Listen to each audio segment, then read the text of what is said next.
आज हम पढ़ेंगे रस। तो सबसे पहले देखते हैं रस की परिभाषा। रस क्या होता है? काव्य पढ़ने या नाटक देखने से जो आनंद की प्राप्ति होती है उसे रस कहते हैं। आपका मतलब जो भी हम चीज़ अगर देखते हैं या फिर कुछ भी हम पढ़ते हैं उससे अपने मन में जो भाव उत्पन्न होते हैं उन्हें क्या कहते हैं? रस कहते हैं। रस के मेन 4 अंग होते हैं। आपको 4 अंग याद करना है: स्थायी भाव, विभाव, अनुभाव और संचारी भाव। स्थायी भाव मतलब क्या होता है? जो भाव हृदय में निरंतर बना रहे हैं उसे स्थायी भाव कहते हैं। मतलब किसी भी चीज को पढ़ना है, जैसे अपन ने कोई भूत की स्टोरी पढ़ी तो अपने मन में डर का भाव होता है, तो वो होता है स्थायी भाव, और जो विश्वास से जुड़कर रस के रूप में प्रकट होता है। ठीक है।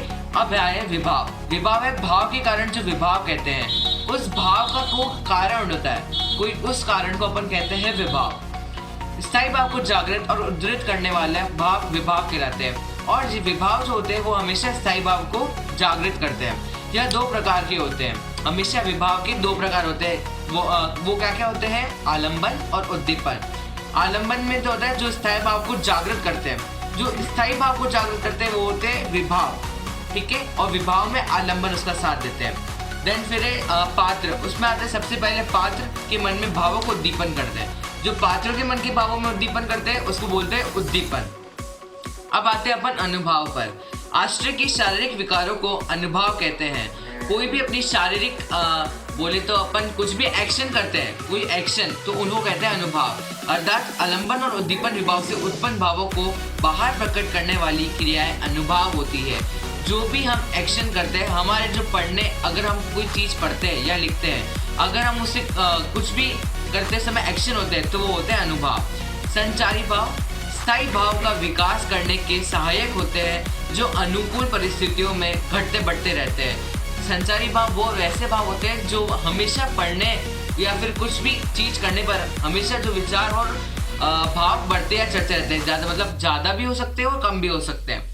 रस के प्रकार, और अपन कह सकते हैं रस के भेद। मुख्य रूप से रस के 9 प्रकार होते हैं, किंतु कुछ व्याकरण शास्त्रों के अनुसार रस के 11 प्रकार है। सबसे पहला होता है श्रृंगार रस। श्रृंगार रस के अंदर 2 होते हैं, संयोग और वियोग। दूसरा होता है हास्य रस, तीसरा वीर रस, चौथा करुण रस, 5वां रौद्र रस, और उसको बोल सकते हैं क्रोध रस। छठा होता है भयानक, 7वां विभत्स्य रस, 8वां अद्भुत रस, 9वां शांत रस, 10वां वात्सल्य रस और 11वां भक्ति रस। तो चलिए आज हम चलते हैं। सबसे पहला श्रृंगार रस। श्रृंगार रस सबसे पहले श्रृंगार रस का स्थायी भाव। इसका स्थायी भाव होता है रति। स्थायी भाव जैसे कि मैंने आपको पहले बताया, स्थायी भाव जो भाव हमको पढ़ने पर जागरूक होता है तो वो होता है रति। इसका आलंबन क्या होगा? नायक नायिका का मिलन या सौंदर्य वर्णन। अपन ने जैसे मालूम है आलंबन मतलब जो चित्र, जो दृश्य अपने देखा उसकी वजह से जो भाव उत्पन्न हुआ, तो वो दृश्य क्या था? नायक नायिका का मिलन और सौंदर्य वर्णन। उसमें उद्दीपन आएगा प्राकृतिक दृश्य या सुंदरता। अनुभाव होगा तिरछी नजर से देखना, रूप सौंदर्य का वर्णन करना। तथा संचारी भाव होगा लज्जाना, प्रेम पूर्वक वार्ता करना या स्पर्श करना आदि। दूसरे अपन आते हैं हास्य रस।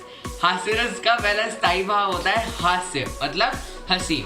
दूसरा आलंबन। आलंबन में विभिन्न चेष्टाएं, क्रिया या आकार या प्रकार। उद्दीपन मतलब आकृति बनाना, अनोखी आकृति, बातचीत करना। अनुभाव होगा उसका मुस्कुराना, खुलकर हंसना। तथा संचारी भाव है हर्ष और उत्सुकता। अब आते हैं वीरस। वीरस मतलब स्थायी भाव। स्थायी भाव का होता है उत्साह और जोश। आलंबन में आएगा अत्याचारी शत्रु। तीसरा उद्दीपन, शत्रु का अहंकार, रणबेरी, यश की कामना, विजय की लालसा। अनुभाव, शत्रु पर प्रहार, रोमांचकारी मुद्रा। संचारी भाव, अवेग, क्रोध, दोष तथा उग्रता, गर्व। करुण रस। अब करुण रस का स्थायी भाव शोक तथा दुख। आलंबन, नष्ट हुआ कोई व्यक्ति या वस्तु। उद्दीपन, व्यक्ति वस्तु से संबंधित सामग्री। अनुभाव, रोदन यानी रोना या मूर्छा होना मतलब बेहोश होना, छाती पीटना या आदि। संचारी भाव, व्यक्ति वस्तु के यादें, मोह और गहरा दुख आदि। रौद्र रस। रौद्र रस का स्थायी भाव होता है क्रोध। आलंबन, अनुचित व्यवहार करने वाली व्यक्ति,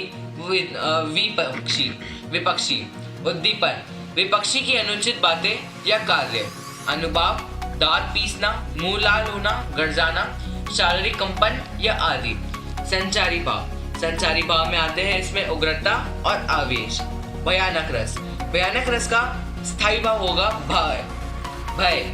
सेकंड आलंबन होगा शेर, सांप, छिपकली आदि को देखना, भयानक वस्तु को देखना, शोर या गर्जना, निर्जन स्थान पर जाना। उद्दीपन होगा भयंकर दृश्य, हिंसक जीवों की कल्पना और आदि। अनुभाव इसमें होगा कंपन, मूर्छा होना, रोमांचित होना, पसीना छूटना, दम घुटना, घबराहट आदि क्रियाएं हो सकती है। संचारी भाव में आते हैं चिंता, भ्रम या सम्मोहन होना। अब चलते हैं विभत्स्य रस की ओर। विभत्स्य रस का सबसे पहला स्थायी भाव है इसका घृणा और जुगुप्सा मतलब नई नई चीजें की खोज करने की इच्छा। दूसरा आलंबन में होता है घृणित व्यक्ति या दृश्य। उद्दीपन कुरूपता, दुर्गंधता, गंदगी, जानवरों द्वारा खाल खींचना, घायलों की चिंता। और अनुभाव से नाक सिकोड़ना, आंखें बंद करना, मुंह फेर लेना। तथा असंचारी भाव ग्लानि, चिंता, शंका या बीमारी। अब चलते हैं अद्भुत रस की ओर। सबसे पहला स्थायी भाव आश्चर्य। दूसरा आलंबन, अलौकिक वस्तु, आश्चर्यजनक क्रिया। तीसरा उद्दीपन, व्यक्ति के दर्शन या उसके बारे में सुनना। चौथा अनुभव, विस्मय से आंखों फाड़कर देखना, दांतों तले उंगली चबा लेना। संचारी भाव उत्सुकता, जड़ता, हर्ष, मोह आदि। अब चलते हैं शांत रस की ओर। शांत रस में पहला स्थायी भाव उदासीनता। आलंबन, संसार की नश्वरता का ज्ञान, परमात्मा का चिंतन आदि। उद्दीपन, सत्संग, पूजा, तीर्थ यात्रा आदि। अनुभाव, आंसू होना, रोमांचित होना, नृत्य करना आदि। तथा इसका संचारी भाव होगा हर्ष और उद्वेग।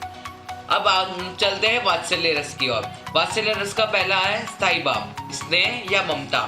सेकंड आलंबन में बच्चा, शिशु या शिष्य। उद्दीपन मतलब बाल चेष्टा है, जितनी भी बाल की क्रिया होगी वो सब बाल चेष्टा में उद्दीपन में आएगी। चौथा अनुभाव घुटनों के बल चलना, तुतलाना, हट करना, दुलारना, पुचकारना, गोद में लेना तथा थपथपाना। पांचवा संचारी भाव हर्ष, मोह, गर्व, चिंता आदि। अब चलते हैं भक्ति रस। ये अपना आखिरी रस है। सबसे पहला स्थायी भाव उसका है भक्ति। सेकंड आलंबन, ईश्वर आराध्य देव आदि। तीसरा उद्दीपन, सत्संग, भजन आदि। चौथा अनुभाव, ताली बजाना, पूजा करना, नृत्य करना, भजन गीत गुनगुनाना आदि। तथा पांचवा संचारी भाव हर्ष, आंसू बहाना आदि। और आज का पार्ट अपना यही समाप्त होता है। अब आगे आप खुद एग्जाम्पल सॉल्व करिए। अगर आपको हमारा ये वीडियो अच्छा लगा तो इसे लाइक करें। अगर आपको अपने दोस्तों के साथ शेयर करना है तो प्लीज़ इसे जरूर, मैं बोलता हूँ प्लीज़ इसे ज़रूर शेयर करिए तथा हमारे चैनल को सब्सक्राइब करिए, आपको और अच्छी वीडियोस मिलेगी।